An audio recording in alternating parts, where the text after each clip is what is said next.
Topic two today probably should be a longer conversation at some point, but there was a podcast from a couple of the Illinois media folks before the weekend where they basically stack ranked the most impactful players for Illinois for the upcoming season.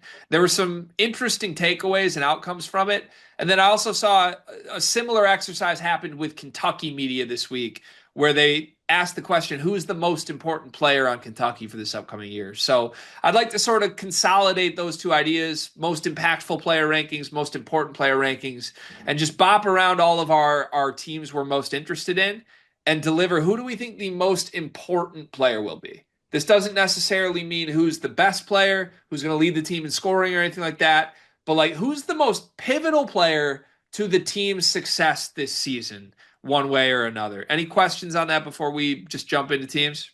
No questions. All right, let's start with the Kentucky Wildcats then. Who's the most important player on Kentucky next season?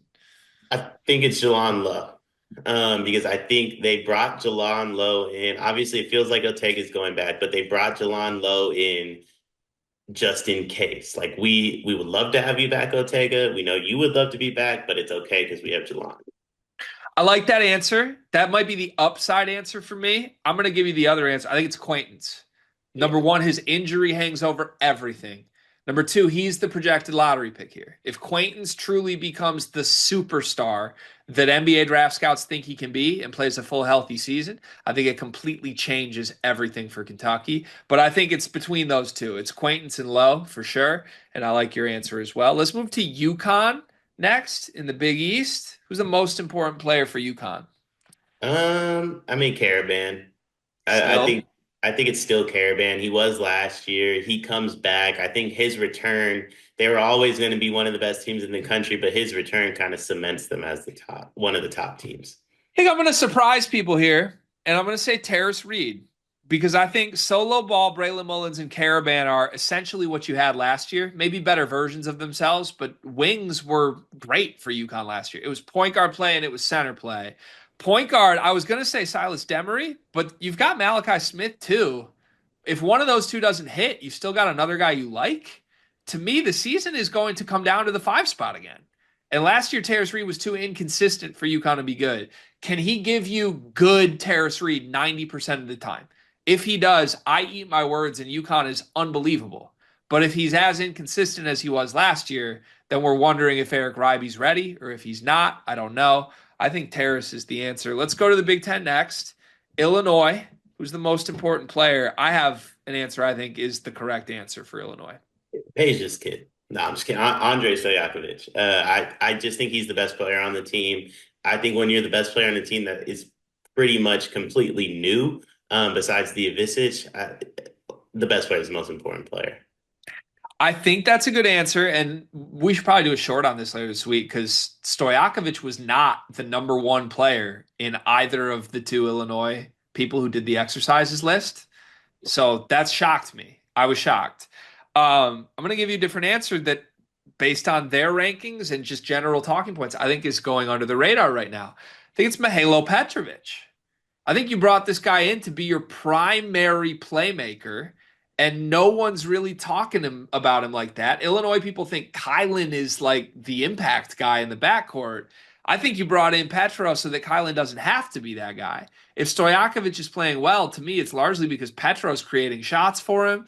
So, and I might just be higher on Petrovic than most Illinois fans, but I think he's going to step in and be the swing piece here. Either he's really good and Illinois is really good, or he's not, and we have some pretty big questions about a Kylan Boswell led backcourt. Yeah, I actually really like that one a lot too, especially because we don't know what we're going to get out of him. Let's do Michigan next. I'm gonna say Merez because I think you bring Merez and a day in with the understanding of we don't know if Yaxel's coming back. So I think with Yaxel still being up in the air, my answer would obviously change if we did this 3 days from now and Yaxel returns. But I think with Yaxel still being up in the air, Merez is the piece to where it's not fully dependent on what Yaxel does. Okay, I don't hate that answer, but I would flip it and say that if Merez struggles, hopefully Mara's just good. They kind of are insurance for each other, with or without Yaxel. To me, Dusty May's offseason has been a massive bet on Elliot Cadeau. And either you're going to be right and Hubert Davis just left a lot out there, or you're going to be wrong. He is who he is, and this team's going to stink. It's one or the other. If Elliott Cadeau is the same guy he was at Carolina, Michigan will not be good, no matter if they have Yaxel or anybody else. You are banking that this dude is not only an upgrade over himself, but an upgrade over Trey Donaldson, who you ran out for Elliott Cadeau. He better be very good, and that's something we haven't seen from him yet. I think that's the definite answer for Michigan. Let's go to Michigan State next. Most important. I'm gonna go Cohen Carr, just because I think you remained pretty stagnant this offseason. Obviously, they brought in Divine. I can't remember the other guy's name they brought in, but they pretty much brought back everybody that they were expecting to bring back. They lost Jace.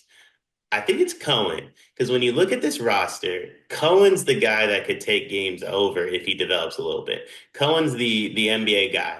Cohen's the guy with the freakish athleticism. I personally think he can get to the basket whenever he wants. If there was anyone on the roster that could fulfill some of the scoring vacancies that are being left by the guys that are gone, I think Cohen Carr is the only one that could. I don't hate the Cohen answer. I think that's my second choice here. Michigan State fans will like Cohen being shouted out that way because they're pretty high on it. I think it's Jeremy Fears for very similar reasons to Elliott Cadeau. Either Fears takes a huge leap and Michigan State's good, or he doesn't, and they're really bad based on what they've added around him. This entire offseason has been a gamble that Jeremy Fears will be great next season. And I think he might be, but it's a might, not a guarantee. But yeah, we'll see. Point guard play going to be big for Michigan State. Let's do Purdue next. This one's an interesting one.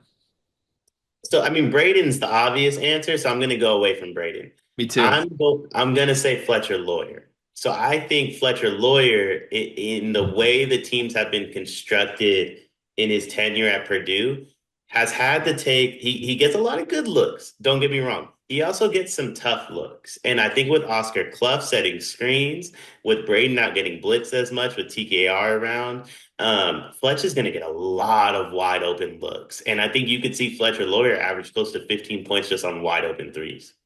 I don't hate that. I'm going a different route. I think it's got to be one of the unproven guys. Braden Fletcher, TKR to me are what they are. It's about what they added, who's the swing piece. And I was going to say Oscar Clough, but you've got Oscar Clough insurance with Jacobson this year. If not, I think Omer Mayer is the biggest piece here. If Omer Mayer's a stud and it does take a lot of the pressure off of Braden, could completely change the identity of this team. If Omer Mayer is just not ready or not good to play college and you have to lean back into CJ Cox, Jakari Harris, I know we still believe in those guys, but their lack of readiness last year was a part of Purdue's issues. So I think Mayer's probably the answer for me. Let's do BYU and then we'll call it there for today. Who's the most important player on BYU? I'm gonna say Rob Wright. I think you know what you're gonna get out of Saunders. You know what you're gonna get out of AJ. You know what you're gonna get out of Keba Keita. I think Rob Wright's the great unknown. Where Rob Wright could be a lotto pick in the NBA. He could be back for his junior year with BYU. There's a lot of unknowns with him. There's also a lot of what you do know, and you do know you're getting a good player. But just how much is he going to improve this offseason? And I'd say it's Rob Wright. I love that answer. I was thinking about saying Debanza just because he's the one player that transcends all of this, and like, why would we overthink it? But I like your reasoning on Wright. We're going to end on one where we finally agree. Rob Wright is the most important player on BYU.